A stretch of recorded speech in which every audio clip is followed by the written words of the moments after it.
seen something Tony Yayo said, Hov don't look out for me like 50 look out for him. Oh, word? He said that? I just want to clear that up. Hov don't have to. All right. You know what I mean? All right, okay. I'm chewing a loud on my own. Right. If Hov look out, I'm telling you, I'll be up there. Right. So when y'all see me out here, that's the Blizzle budget. But back to you, I'm sorry for cutting you off, but I just want to let niggas know Hov don't have to. So, Jim Jones completely lost his temper and went off on Tony Yayo during Memphis Bleek's own podcast, and it got chaotic real fast. What made it even crazier is that Bleek doesn't even rock with Yayo like that either, so everybody's confused. What's the real story here? Why is there tension between Memphis Bleek and Tony Yayo?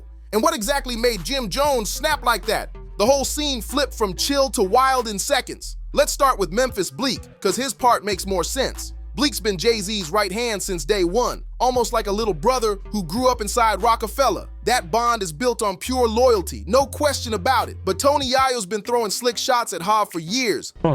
Like I just said, we just came back off tour. Yeah. You know, with Fifth, and we still touring, still. And I do my own tours too for people. Oh, yo. You see, I do my own tours. I did tours in Canada. I did a tour across the whole Germany and the Swiss Alps. And that's why I don't care about the hate. Cause I'm like, I got the possibility to do my own tour. Like something with Memphis Bleek. Memphis Bleek said to Nori, Yayo said, Jay-Z didn't have us on tour like he did, or I eat my own halal. I eat my own halal too, if you want to say that. To Memphis Bleek, I just came off my last tour. All I'm saying is when you see Jay-Z in a setting, he never really, when he's doing a Beyonce show or whatever, you don't see Memphis Bleek on the stage and him being brought out. You know, even if I'm doing the hype man shit with 50, he's bringing me out. I'm making money. I'm going to— That's that man girl too. That's it. That's Hov's wife tour. Yeah, that's Hov wife tour. So I believe if Hov was out on his own, he would bring Bleek out. There is no need for him to bring Bleek in a situation where it looked like if this was last tour you're talking about with the Cowboy Carter. Right. Yeah. So to me, because I look at Bleek as a loyal guy, like I'm a loyal guy to Jay. But I look at like Fifth, my guy Hervé, one day we had TRL, and it's the Young Gunners there. Yeah. And I'm talking to him about it. And Hervé says loud, you don't gotta worry about nothing. You got 50. Jay-Z doesn't do nothing for these guys like 50 does. And Hervé, I think he worked with them too. But he said that to me, and that always stuck in my head. Rest in peace to him. Never letting that smoke die down. He once claimed Jay-Z tried to block 50 Cent from performing at the Super Bowl halftime show, and that rumor clearly stuck with him. So when Yayo sat down on Shannon Sharpe's show, he came with that same energy. He flat out called Jay-Z a hater, saying he never helps nobody shine or move up. Then he took it a step further, going right at Bleek, saying, look at Memphis Bleek. He not shining, he not winning. Jay-Z don't take care of him like 50 take care of me. That line hit hard, and it was like dropping a match in a gas room. Jim Jones wasn't having it. The moment he heard that comparison, he went off. To him, hearing grown men arguing about which boss shows more love was just embarrassing. You could feel the pride and ego clashing right there on air, like the streets and the industry were colliding live for everyone to see. Man, the whole thing turned into pure chaos. And honestly, arguing over who's got the better sugar daddy is just wild. Real ones don't move like that. If you're living off another man's plate, you better remember. This the difference between me and other niggas, right? Stack Bundles, one of my favorite rappers in the world. Rest in peace. Rest in peace. Right? Ryan Squad. Rest in peace. Far Rock. Yep. You understand? Jim Jones, he had Stack Bundles, he had Max B. I looked at it like, great. You know. Stack Bundles, we had a Porsche and was still in the hood. No disrespect to Jim Jones. Fifth had me in Battery Park. I could walk out that barefoot. Get the socks. See, that's when a nigga love you, nigga. Get the socks, nigga. Sneakers Dior, nigga. But I'm walking out there barefoot. That's when you know a nigga love you, boy. Because he making sure you don't get your shit split. Because you go back to 134, anywhere, Baisley, right, Brooklyn, shit get split.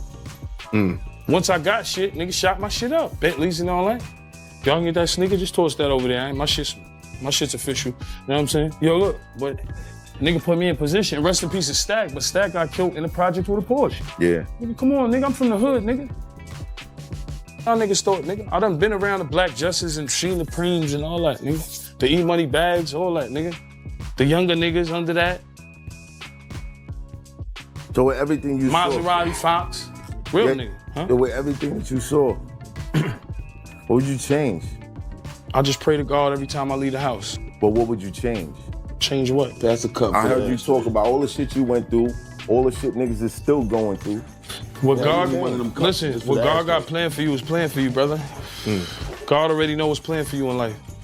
God planned for you to come here and spaz on y'all niggas tonight. I spaz? I'm just saying, it was a plan. I mean, I do be on some Hollywood shit in Europe. I gotta stop. Something like, yo, stop talking about Europe. I don't, like, when you come here, you gotta deal with Don't treat niggas. Vlad like that, bro. See how niggas is? See how No, niggas I is, had nothing to do with Vlad. He ain't treat Vlad Do like with Europe. this. I had to do treat with Vlad things, like you have to do this, with my Europe. nigga. When you Once he stops serving, your whole table goes hungry. All that, yo, 50 takes care of me more, or Jay does more for me, talk straight embarrassing.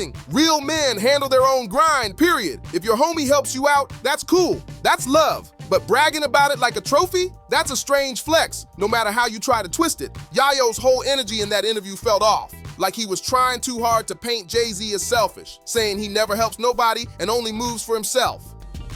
The problem is, and I'm when she was on the show, she had said that she had heard about you wasn't giving Stack money, but people don't know that when Stack asked you for the bread, you were going to the bank. I think the bank was closed. Something happened because me and Bino talked about it. I remember being there, and you was going to give him more money after the money he spent because we was on tour. He like, Yeah. yo, geez, I spent all that tour money, geez, I on Pop, remember. I bug it. Whatever he did, brought another Porsche, BMW. He like, yo, Pop, geez, you said closed mouth don't get fed, geez, I'm Pop, geez, I'm hurting. it's a fact. And when I told him, I said, yo, go get 25 grand from the bank tomorrow. He like, oh, yo, what's up with that Wrangler truck? I'm like, I left that shit in Brooklyn. I don't even want that shit. I don't even know what block it's on. Matter of fact, it's by the car shop where I got the Maserati from. He like, you let me get that, geez. I'm like, go take it. You probably got to get a new key. He like, oh, I'm going to go get that tomorrow, geez. You different, geez. And we all know the rest of the story. Why do you think that people have this misconception of what happened? Why do you think even her? Why do you think that? Where did that come from? Nobody likes to hear the truth. Because we were there. Bino get mad all the time, and he gets offended. And he was one of the people that called me. He was like, "That's not true." They think that what they think is that Stack asked you. That he told you he wanted to leave. They said that Stack told you he wanted to leave. He wanted to move, and you didn't move him out. But that's not true. You want to hear that story? All right, for Stacks and them, I was about to buy Stacks, the kid Max and Melly a whole brownstone in New Jersey. None of them wanted to leave the hood. And I was not about to waste my money. And I was what I offered them. I went shopping for this and all that type of shit. Yeah, we remember that, right, Bass? We remember Yeah. that. Shout out to Bass. I remember You know the what I mean? conversation. And I'm like, yo, you bugging. You want to, like, yo, you could go to the hood every day, but you're going to be living in Jersey. Like, you're going to be living better than, like, you heard, and you don't have to worry about paying for no rent or nothing like that. I'm just trying to get you out the hood. Melly, too. Melly ended up getting shot, right? Like none of these would listen, and everything that happened that you know can happen in the hood end up happening and shit like that. You know what I mean? But everything to try to protect them for what I know could have happened to them, I tried. You heard? From getting all them cars, to getting all these everything. You can imagine everything. Private jets, Miami, hundreds of thousands in one weekend, 2 tour buses at Atlanta. Like, cannot front on how I had my boys moving. And I'm only talking about this because you was there, and you and Stacks were best friends. Bino, couple others and like that. Other than I don't even talk to people about Stacks and what went on, but we was setting it out. It was not on our level when we was moving in no way, shape or form. But the way he said it made it sound like he was competing for who gets pampered the most, and that's a wild hill to stand on. It came off less like real talk and more like a jealousy contest on live mic. So when Memphis Bleek slid over to Drink Champs, you already knew he was gonna address it. He couldn't just let that narrative float around without setting things straight. Bleek made it clear it wasn't some deep war between him and Yayo. They'd crossed paths before, even been in the same rooms working on music and industry stuff. But after those comments Yayo dropped, yeah, something definitely shifted. The vibe got weird. Well, a lot of, me from the hood, so people look at Bleek and don't understand the business he's doing, and they always look at Jay like, oh, yeah. But that's why, that's why you got like Yayo talking about, Jay don't take care of I don't need Jay to go on tour. Yo, smoke hard coke, Yo, chill. You look like you need to be taken care of. You look like you need to go to the dentist. You need to look like you need to brush your teeth. You look like you need hygiene. You look like you need help. Tell your man 50 send you an ounce or something, yo. You do need You that might help. need That's 2 why- ounces, nigga. That's why Paid you in full looking to movie, see. nigga. I got a G for every bump in your face, nigga. I promise you that, nigga. That's I a promise fact. you that, nigga. That's why he worried about Peon, you broke, nigga. You know See? I got it, nigga. What's Don't- up? The ain't bag nobody- is up. The bonsai. Hey, yo. Hey, Flea, where the bonsai at, Flea? Let me finish that off. Ain't nobody taking care of over here, B. Pardon me. Nah, you good, my nigga. I fucking love it. They deserve it. They need to hear this shit, man, because they bugging out here. All these niggas worrying about who taking care of who. We take care of we. Ain't no 100%, who nigga. take care of who, nigga. You know who doing it. We live. Us, We getting the money. gangway, nigga. We take You care feel of me? everybody, nigga. We take care of each other, nigga. That's a fact, my G. But linking back up with you, Jim, we missed out on a Nah, lot this of is dope. opportunity, bro. But we ain't gonna miss it out going forward. Nah, we need to man. put some pain together, Time bro. don't lie. Not full-on beef yet, but tense enough that Bleek's tone said it all. He's not rocking with Yayo like that anymore, and everyone watching could feel that switch in energy. Bleek didn't even have to say much. His vibe said it all. The way he brushed it off was smooth but cold, like, man, forget Tony Yayo, straight up. And honestly, that silence spoke louder than any diss track ever could. But here's where things start heating up for real. See, Yayo's always been vocal about one thing, calling out people he thinks don't look after their crew. He's done it plenty of times before, and that same loud energy is exactly what sparked his latest beef with Jim Jones. Same pattern, same chaos. Yayo just can't hold back when he feels someone's not showing loyalty to their team. Everybody remembers those wild G-Unit versus Dipset days. 50 Cent, Cameron, Jim Jones. It was madness back then. Every time those crews crossed paths, the tension was explosive. Diss tracks dropping, interviews getting messy. It felt like a new headline every week. Most people thought that drama was long buried, right? Wrong. Over the past few years, that old rivalry's been creeping back, and this time it's way more personal. The words cut deeper, and the pain behind it feels real. Things went completely left when Yayo showed up on Math Hoffa's podcast and dropped a bombshell. He straight up claimed Jim Jones left Stack Bundles in the hood to die. That statement hit hard, like a gut punch, and the room got quiet real quick. The difference between loyalty and betrayal suddenly became the only thing anybody could talk about. According to Yayo, Jim didn't take care of Stack Bundles the way he should have, and that supposed neglect played a role in everything that happened. That's a massive claim to throw out there, especially when the streets still carry the pain of that loss to this very day. Stack wasn't just some random artist. He was family to Jim, one of his day ones. He was signed under Jim, touring with him, learning the game right beside him. Jim had him in rooms and on stages that could have changed his life forever. But behind the scenes, whispers started flying. Everything y'all niggas do, I don't do. I do the other thing. Everything y'all niggas go across the street that way, I'm going up. Holla at your boy. I do other things, man. I don't do what y'all niggas do. I don't do what niggas do. I don't watch niggas' money. I don't care. I just do what I do. Rumors saying Jim didn't do enough when Stack needed him most, and that's what made the tragedy sting even deeper. Stack lost his life in the same hood he came from, and that wound still cuts deep in hip-hop culture. You can feel the pain every time his name comes up. But here's where things get complicated. Stack never left the block, and that's where the story turns gray. It's one of those heartbreaking situations where you don't really know what's fact and what's rumor. Some say Jim distanced himself, others swear he tried to help but couldn't pull Stack away from the streets. Honestly, I've always tried to give Jim the benefit of the doubt, because nobody outside those walls really knows what went down between them. Sometimes, no matter how hard you reach, your people just won't grab your hand. You can hand them the full playbook, show them every move, even try to buy them the setup, and still, they won't take that next step. It's rough when you want success for somebody more than they want it for themselves. And maybe that's the real story between Jim and Stack.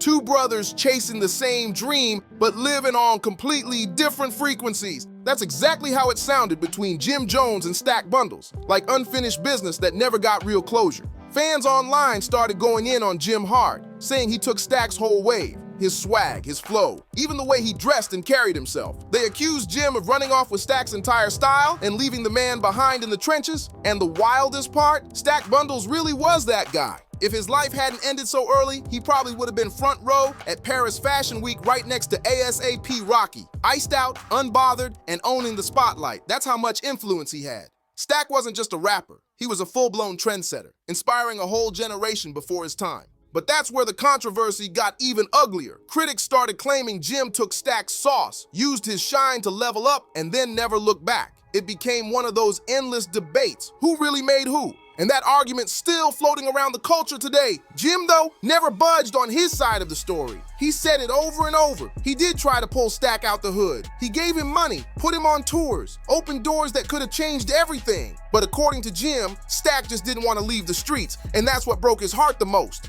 Jim's made it clear he never abandoned Stack. He just couldn't force him to walk away from the life he knew. Whether people believe him or not, that's the truth Jim stands on. And during that emotional interview, you could literally see it. The pain in his eyes, the guilt in his tone, like he's still carrying the weight of what happened. Jim got emotional. You could feel it the second Stack Bundle's name came up. He started snapping at anybody who even mentioned it. That wound clearly hadn't healed, not even a little. At that point, Tony Yayo hadn't even told his side yet, but it was easy to see why Jim's temper was boiling over. Stack wasn't just another artist to him. That was family. So when someone like Yayo brought Stack's name into the mix, it cut deep. Whether it was that talk about the $25,000 story, the GWA rumors, or anything else, nobody really knows the full truth. But one thing's for sure, Jim feels everything tied to Stack Bundles right down to his soul. So when Yayo finally spoke on it, Jim took it as straight up disrespect. And the moment he sat down with Memphis Bleek and Yayo's name came up, that's when it all exploded. Bleek tried to keep it calm, play mediator, but Jim wasn't holding back at all. The second Yayo's name was dropped, Jim unleashed like a man who had something to prove. He made it loud and clear. He's not starving, his people aren't starving, and this whole argument about who's got the better sugar daddy is straight up nonsense. Jim wasn't about to let anyone question his grind or try to play with his name, not even for a second.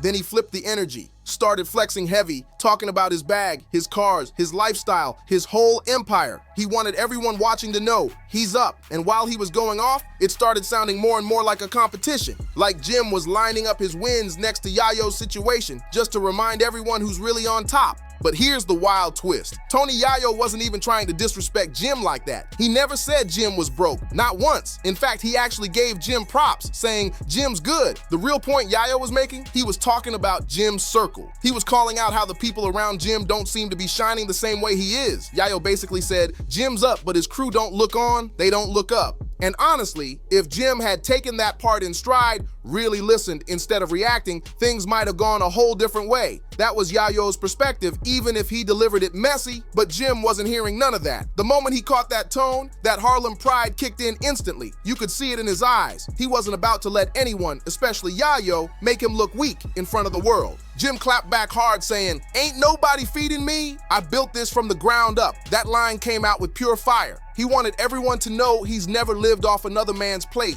Not Jay-Z's, not 50's, nobody's. That's that Harlem energy he's known for. Standing tall, self-made, and unapologetic about it. But that's exactly where things got tense. Once ego, legacy, and public perception start mixing, it's only a matter of time before words turn into something way bigger. Instead of letting it roll off, Jim doubled down. He wasn't backing away, not for a second. And that's when things really blew up. Jim started firing shots back, accusing Tony Yayo of being too attached to 50 Cent. He called him out for always hiding behind his boss's shadow. It wasn't just a clapback. It was a direct hit that made the whole room freeze. That one hit like a low blow, and the whole energy in the room flipped instantly. What started as a loud back and forth turned into straight up tension you could feel. Memphis Bleek tried to step in, tried to calm it down, but by that point, Jim was gone. Emotions had fully taken the wheel, and there was no turning back. You could tell right away this wasn't just about Yayo anymore. This was years of pressure, pride, and bottled up frustration exploding all at once. All the comparisons, the side talk, the online whispers about you don't take care of your people.